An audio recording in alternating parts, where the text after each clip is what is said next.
6장에서는 이제 다윗이 하나님의 언약궤, 법궤를 수도 예루살렘으로 모셔오려고 하는 이야기가 나옵니다. 법궤는 성전의 중심이죠. 그런데 아직 이스라엘의 성전이 건축되지 아니한 때고, 그 성전의 가장 중요한 장소는 지성소고, 지성소에서도 가장 중요한 성물이 법궤죠. 하나님의 임재를 상징하는 법궤. 근데 이 법궤가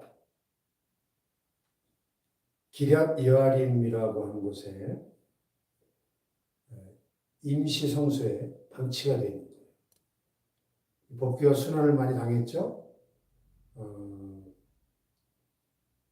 블레셋과의 전투에 엘리 제사장 때 메고 나갔다가 블레셋 전투에 패하고 법궤를 빼앗기는 그런 수모도 겪었었고,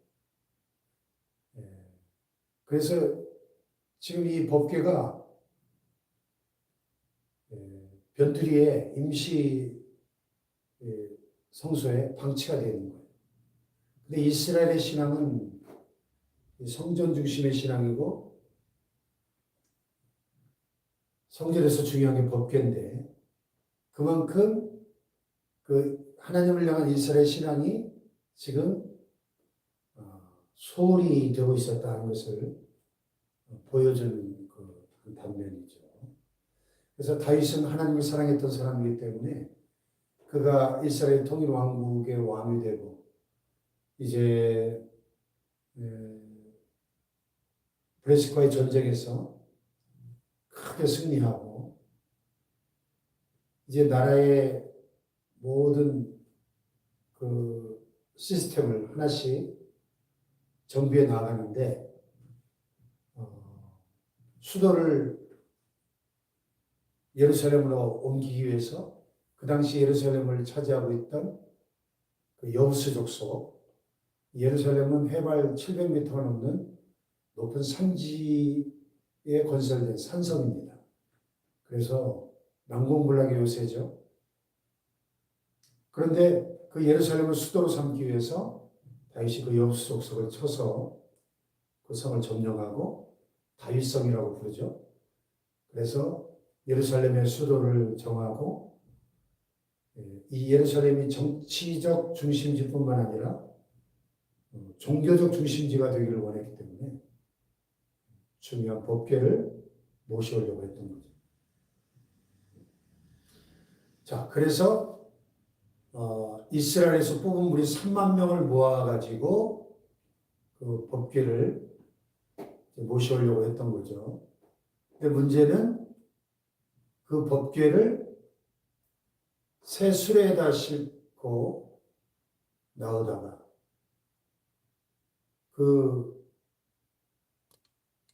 수레에다가 법궤를 싣고 나올 때 낙원의 타작마당에서 소들이 막 갑자기 뛰었어요. 아마 이스라엘 온 족속이 막 여러 가지 잣나무로 만든 악기와 수금과 비파와 소고와 양금과 제금으로 여호와 앞에서 연주하면서 막 찬양하면서, 그렇게 소들이 놀랬나 보죠. 소들이 막 뛰니까 어떻게 되겠어요? 이 수레가 막 비틀어가니까 법궤가 떨어지게 생겼으니까 웃사라는 사람이 손을 내밀어 가지고 법궤를 떨어지지 않도록 붙잡다가 하나님 그를 치시니까 그 자리에서 즉사합니다. 자, 왜 이런 사건이 벌어졌죠? 지금 다윗이 하나님을 사랑하는 마음으로 하나님의 법궤를 모시려고 하는데, 어떻게 법궤를, 그것도 뭐 일부러 그런 것도 아니고 법궤가 떨어지려고 하는 것을 떨어지지 않도록 붙잡으려고 했던 건데, 그 자리에서 쳐서 죽일 수가 있죠. 뭐가 문제입니까? 법궤는 옮길 때는 반드시 어떻게 옮겨야 돼요? 율법에 보면, 모세율법에 보면 레위 자손의 레위 지파에 선택받은 고핫 자손 제사장들이 어깨에 메고 네 사람이 어깨에 메고 운반해야만 했던 거죠. 그게 하나님이 정하신 법이에요, 법. 근데 그 하나님의 법에 대해서 무지했던 거죠. 그래도 수레에다 싣고 옮기다가 이런 일이 발생한 겁니다. 과거 그 블레셋 사람들이 법궤를 빼앗아 갔다가 법궤에 인한 막 재앙이 임하니까 법궤를 다시 돌려보낼 때 수레에다가 전나는 암소 2마리를 메어가지고 그렇게 돌려보냈었지 않습니까? 그러니까 그 관례를 생각해서 수레에다 그냥 싣고 온 거예요.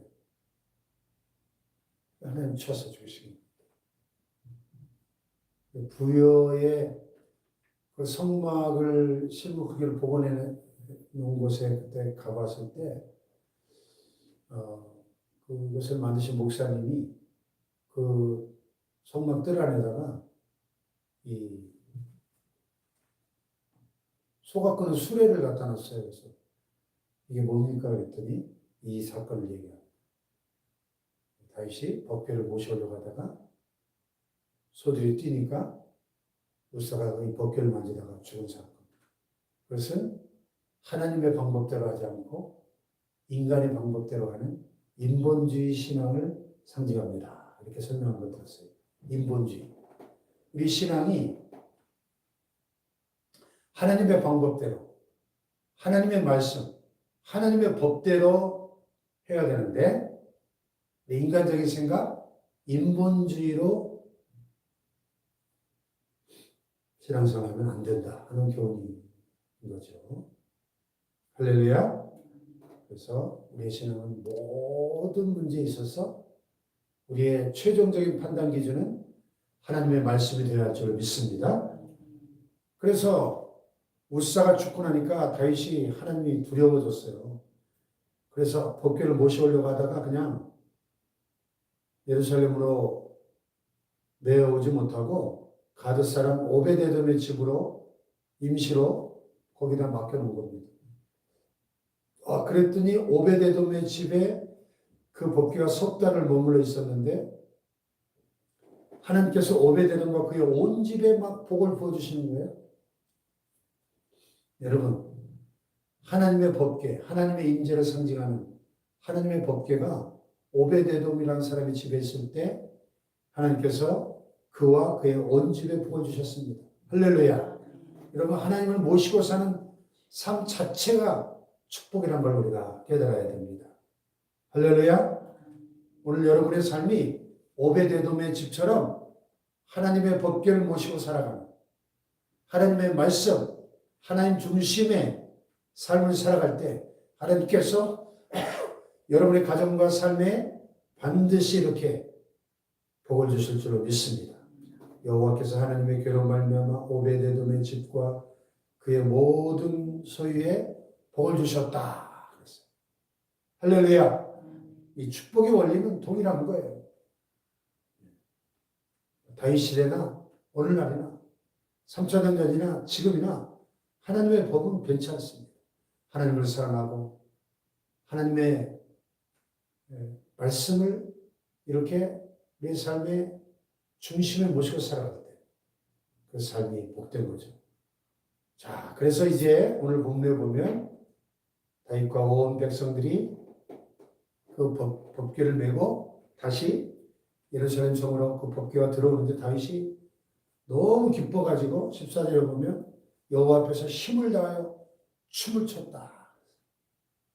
얼마나 법궤를 다시 모셔온 게 기뻤던지 막 덩실덩실 춤을 추며 기뻐했어요. 자, 다윗이 얼마나 하나님을 사랑하는 사람이었나를 잘 보여주는 장면입니다. 그렇죠?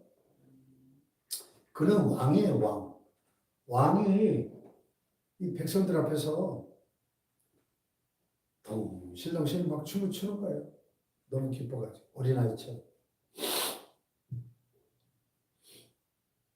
근데 오늘 말씀 보니까 그 모습을 사울의 딸 미갈이 창으로 내다보다가 다윗이 여호와 앞에서 뜰을 며 춤춘 걸 보고 심중에 그를 업신여겼다. 자, 여기서 우리가 하나님을 진심으로 사랑하는 사람과 그렇지 않은 사람의 모습이 똑같은 사건 앞에서 확 나뉘어진 걸 봅니다. 다윗은 온 마음을 다해서 하나님을 사랑했기 때문에 왕으로서 자신의 채통과 위신을 먼저 생각한 것이 아니라 하나님의 법궤가 돌아오는 그 자체로 이제 우리가 성전 중심의 법궤 중심의 말씀 중심의 하나님 중심의 신앙을 온 나라의 제사장 나라를 이제 제대로 세울 수 있게 되었구나 생각할 때 너무 기뻐가지고 춤을 췄던 거예요. 근데 사울의 딸 미갈에게는 그런 개념이 1도 없거든요. 요즘 말로. 그 개념이 1도 없어요. 하나님에 대한 개념. 그러니까 겉모습만 보고 다윗을 업신여겼다고. 채통 없이 왕이 저렇게 춤을 추고 얼마나 열심히 힘을 다해서 춤을 췄는지 막 바지춤이 내려가는 것도 모르고 춤을 췄다는 거죠. 여러분, 우리가 왜 다윗이 하나님의 마음에 합한 사람이라고 그의 전생애를 하나님이 한마디로 평가할 때 내가 이세 아들 다윗을 만나니 내 마음에 합한 사람이야. 왜 그렇게 말씀하십니까? 이 다윗처럼 어린아이처럼 순수한 신앙, 하나님을 온 마음 다해 뜨겁게 사랑하는 이 다윗의 그 신앙이 하나님을 기쁘시게 했던 거예요. 할렐루야. 오늘 저와 여러분이 이 다윗의 어린아이와 같은 순수한 신앙을 본받을 수 있기를 축복합니다. 할렐루야. 그래서 하나님이 다윗을 특별히 사랑하셨고 그에게 엄청난 축복을 그의 평생에 그에게 주셨던 것입니다. 오늘 우리가 하나님 중심의 신앙, 이 법궤를 모셔오는 사건은 바로 우리의 신앙이 말씀 중심의 하나님 중심의 성전 중심의 교회 중심의 신앙생활이 되어야 한다는 것을 단적으로 보여주는 사건인 것이죠.